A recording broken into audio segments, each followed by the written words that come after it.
বাড়িতে কেউ আছেন ভাই? বাড়িতে কেউ কি নেই?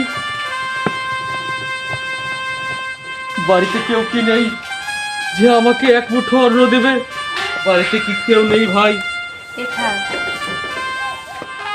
ভাই, এই অধমের জন্য কিছু সাহায্য করুন ভাই। আজ 3 দিন যাবত অনাহারে, এক মুঠো অন্ন জোটেনি ভাই। সাহায্য করুন ভাই, কিছু সাহায্য করুন। আমি সেই জন্য এসেছি, আমার কাছে সাহায্য নিতে। সাহায্য নেই, যেখানেই যাই সেখানেই এভাবে আমাকে তাড়িয়ে দেয়। আমি এমন কি পাপ করছি খোদা যে আমার কপালে এক মুঠো অন্ন জুটছে না? সবাই আমাকে ঘৃণার পাত্র মনে করে। আমি এমন কি অপরাধ করছি তোমার দরবারে? আমি এমন কি অপরাধ করছি? ও খোদা, খোদা, হে খোদা, তুমি মুখ দিয়েছ আহার নিশ্চয় দেবে। কেন, কোন পাপের অপরাধে তুমি আমাকে এভাবে তিলে তিলে মারতেছ? এই তো দেখা যাচ্ছে একটি ধনী বাড়ি। এই বাড়িতে গেলে নিশ্চয়ই কিছু আমি সাহায্য পাবো, আর আমার তৃষ্ণাও মিটে যাবে, খিদা আমার থাকবে না। বাড়িতে কি কেউ নেই? বাড়িতে কেউ আছেন ভাই? কিছু সাহায্য করুন ভাই।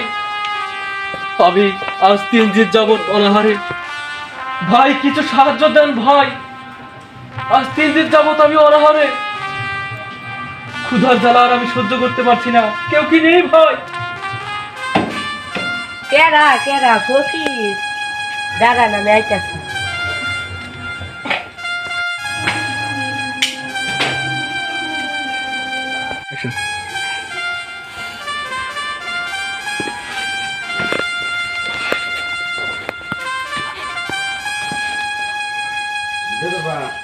ভিক্ষুকের পায়ে রাজার জোতা।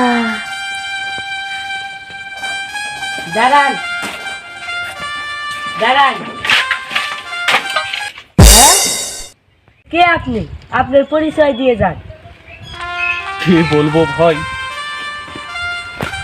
আমি সেই হতভাগা মনপুরা রাজ্যের রাজা। আমি এক কালনাগিনীর প্রেমে পড়ে আমার জীবন যৌবন, অর্থ সম্পদ, এমনকি রাজ্যটুকু তার নামে লিখে দিয়েছি।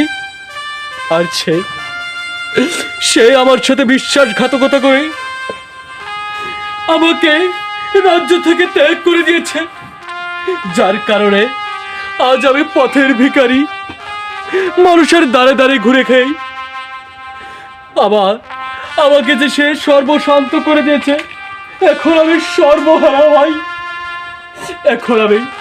এখন আমি সর্বহারা। আমি তাহলে এবার আসি।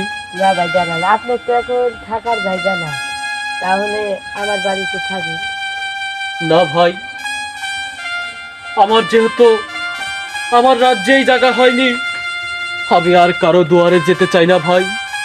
আমি আর কারো দুয়ারে যেতে চাই না। আমি চললাম সেই বনবাসে।